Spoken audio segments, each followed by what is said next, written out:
In fact, it often feels kind of it feels kind of Yeah. bad. It feels scary and overwhelming and uncertain.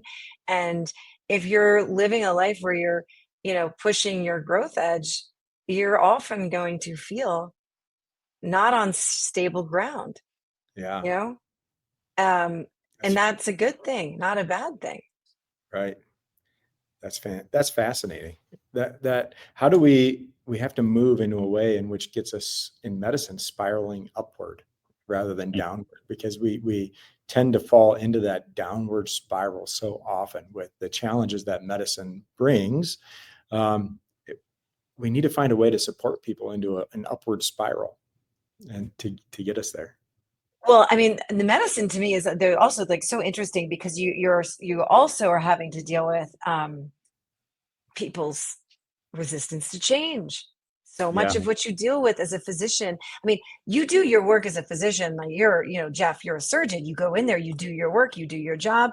You're excellent at your craft. You've done so, excellent surgery.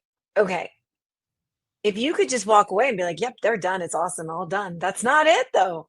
No, it's not.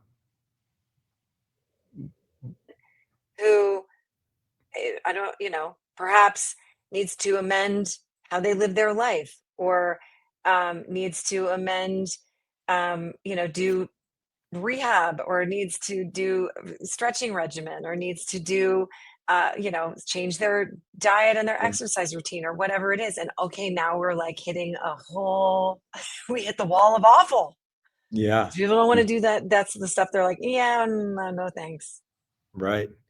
Yeah, Jeff's great at this, and he spends time with his patients on enrolling them into their care. And we kind of talked about this earlier in the conversation about um, getting to where people are at, and then meeting them there, enrolling them into their own care.